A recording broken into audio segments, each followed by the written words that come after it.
पहलगाम हल्ल्यातील 4 दहशतवाद्यांचा फोटो समोर, चौघेही पाकिस्तानी असल्याचं उघड। दहशतवाद्यांना स्थानिक स्लीपर सेलचीही मदत मिळाल्याचा संशय।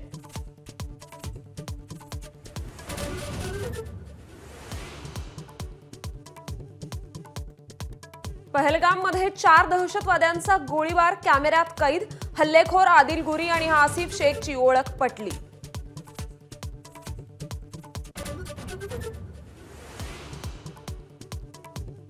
लष्कर-ए-तैयबाचा कमांडर सैफुल्ला कसुरी उर्फ खालिद हा हल्ल्याचा मास्टरमाइंड असल्याची माहिती। पाकिस्तानच्या रावळकोटमध्ये हल्ल्याचा कट रचला गेल्याची शक्यता।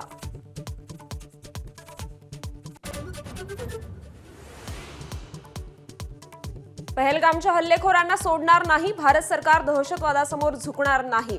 अमित शहांची एक्स पोस्ट चर्चेत, भारत मोठ्या कारवाईच्या तयारीत असल्याची चर्चा।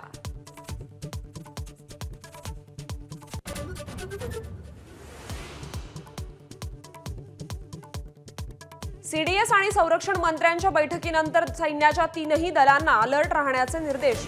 एलओसी आणि काश्मीरमध्ये भारतीय लष्कर हाय अलर्टवर।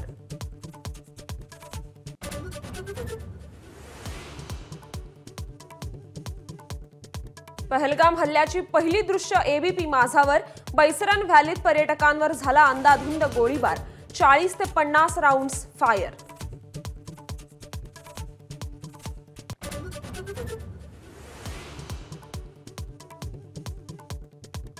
जम्मू काश्मीरमधील दहशतवादी हल्ल्यात महाराष्ट्रातील 6 जणांचा मृत्यू।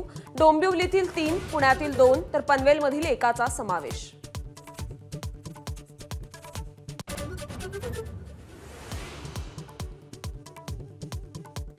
राज्यातील 6 मृतांचे पार्थिव आज 3 विमानांनी आणणार। मुख्यमंत्र्यांकडून आशिष शेलार, मंगलप्रभात लोढा, माधुरी मिसाळ आणि गिरीश महाजनांवर वेगवेगळी जबाबदारी।